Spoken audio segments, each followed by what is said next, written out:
people by making sure that the attorneys have what they need, setting up the computers and those kind of things. So we use non-attorney volunteers. It's just that you're not covered by the rules of confidentiality, so you couldn't listen in to the private conversation. So just in the event that someone out there listening is thinking broader, kind of like I was, really these are sessions you go and you set up and you actually go and have one-on-one sessions where you help people.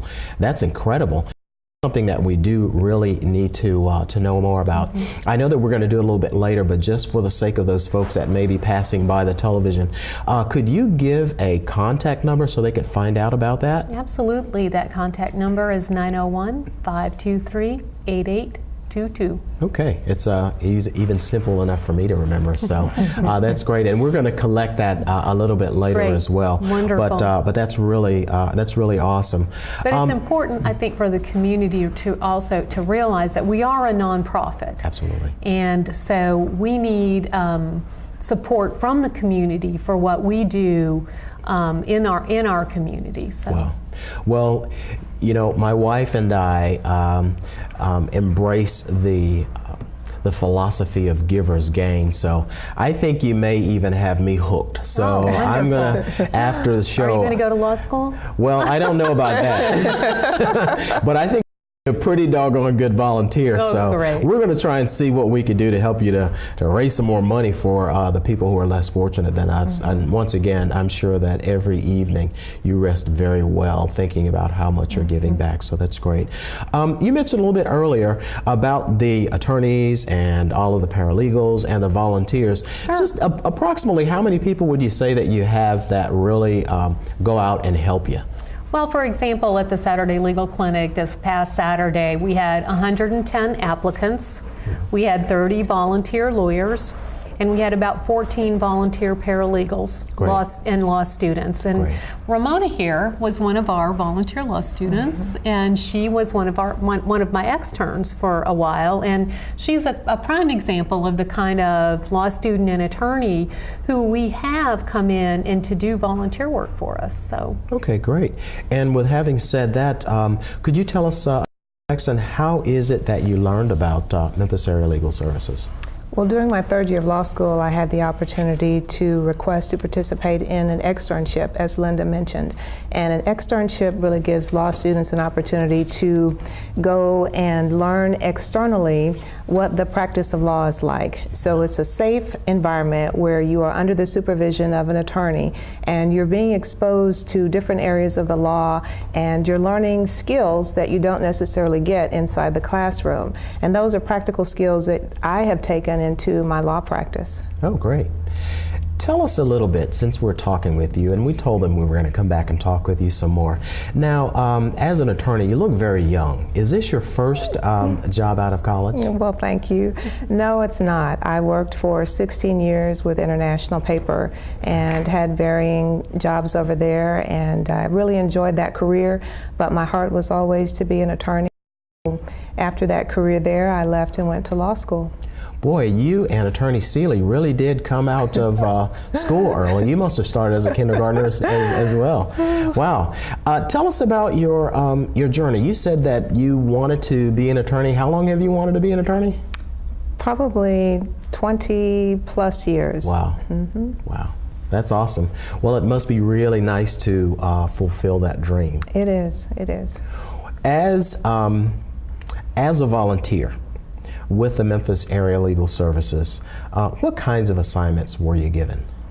Well, you know, I was really blessed to be there and to work with Linda and the other attorneys and paralegals that are there at Memphis Area Legal Services.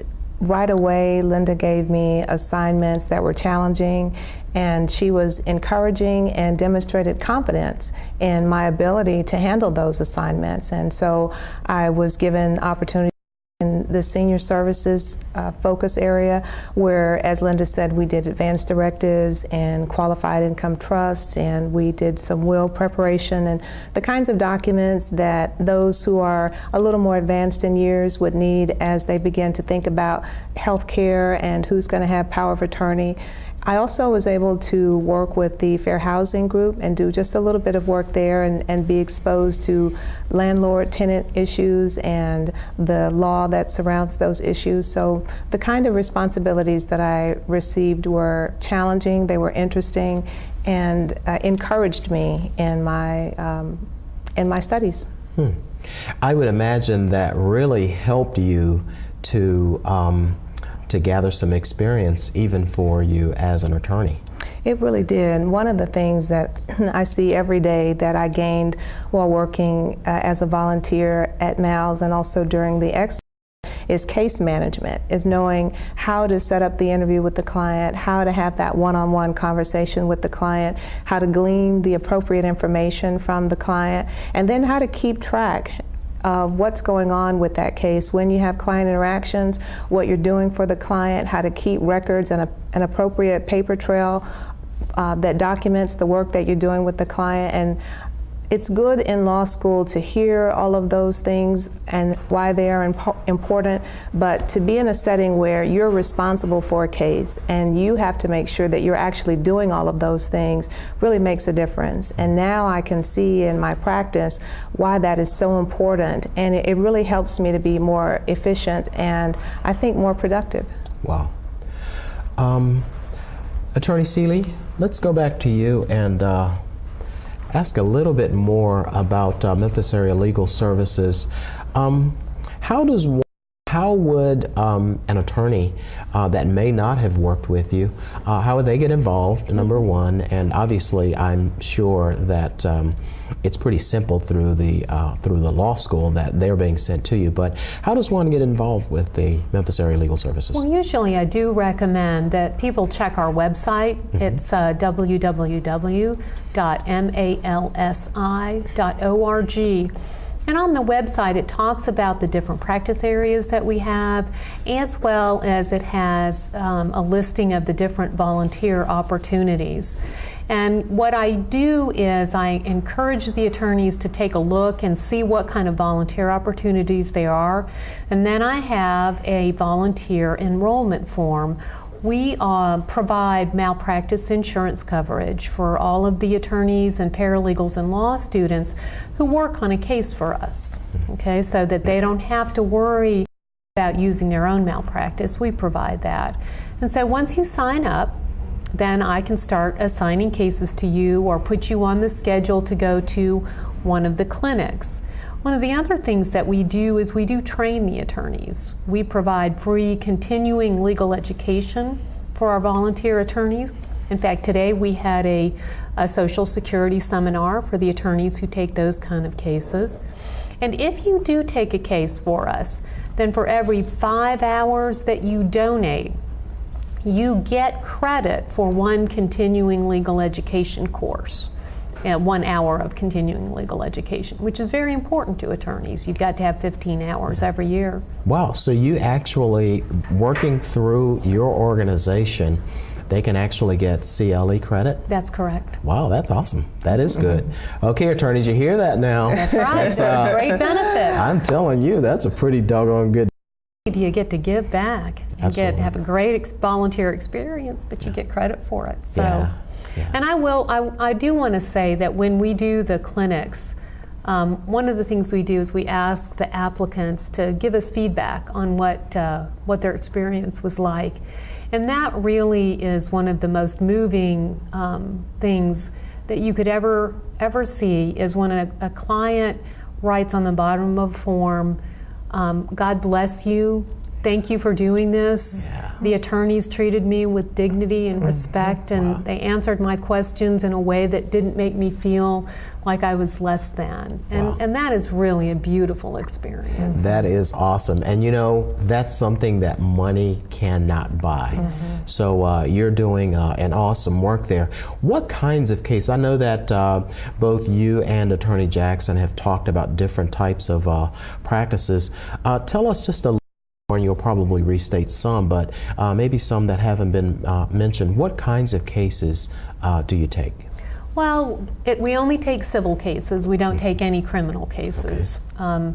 We take a lot of cases around Social Security disability benefits. Mm-hmm. We take cases involving TennCare applications. We take cases from senior citizens all across the gamut, anything from doing a will to a qualified income trust to consumer issues. We do domestic relations work, we do divorces, and we do some adoptions, particularly for interfamily adoptions where a grandparent may need to adopt a grandchild. We do orders of protection for people who need protection from somebody who's abusing them. We do some cases involving people who are in nursing homes. For example, we get appointed sometimes to do guardian ad litem work and investigations. We do some work with conservatorships. That's for people who need to be declared incompetent so that somebody else can come in and legally take over and run their affairs. We encourage our clients, particularly our seniors, to have advanced directives, things like powers of attorney and living wills and healthcare powers of attorney, so that they don't have to go to court. Right. So. Yeah. Well, thank you very much, and we're going to find out just once again, we're going to make sure that before we close out that we get your contact information. Sure. Because we want to make sure that people can get in contact with you. Attorney Jackson, just like to, you were talking about your experience, and it sounds like it was just a wonderful experience. Why is it that you continue to volunteer after going through law school? I continue to volunteer because I think being a part of MALS really spoke to the reason that I wanted to be an attorney. I wanted to make a difference in people's lives. I wanted to make sure that those people who felt like they didn't have a voice or they didn't have access to justice, that they really did, that there was somebody in the legal community who was willing to listen to the problem that they had and who was willing to take steps to help them resolve that problem.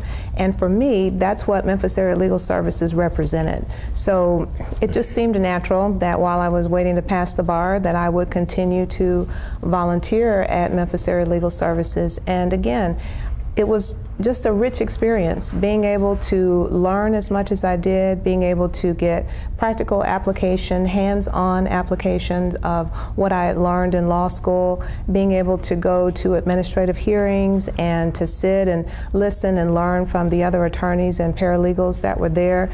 That was just a wonderful experience for me and a great preparation for the practice of law that I've taken. Great. Quickly, as we wind down, I want to make sure that we get a few other things in. What would you say to encourage other attorneys or law students to participate? I think it's a great experience. I think for law students, it's an opportunity, as I said, to get hands-on experience. And I think for attorneys, it's an opportunity to maybe re-energize that passion that many of them had when they went to law school about giving back, about making a difference. And certainly when you are volunteering with Memphis Area Legal Services and contributing in the community the way that people do there, I think you're going to get re-energized and you're going to have that passion rekindled for why you wanted to practice law in the first place. Wow. You've mentioned making a difference, and you've mentioned giving back and those kinds of things. And I can tell you, as an 8th grader, a gentleman by the name of Bill Taylor spoke into my. He didn't realize it, and he's in part responsible for me going out and speaking to other people sometime. Who would that mentor be to you, or that role model? Well, Linda certainly has been Awesome. a mentor and a role model. Just watching the way that she does what she does there at Memphis Area Legal Services. And I think the professor that I mentioned from my undergraduate years was definitely a mentor at a time where I wasn't sure if I could ever get to law school and if our family was going to be able to afford it. He encouraged me to hang on to that dream, and I think that just knowing that he believed that one day I could do it, that was really important. And after 20-something years, I am here practicing law. You did it. Great. Yeah. And congratulations to you. Thank you. Let's kind of talk about a couple of other things as we start to wind down. What, Attorney Seeley, what is it that you would like to share with the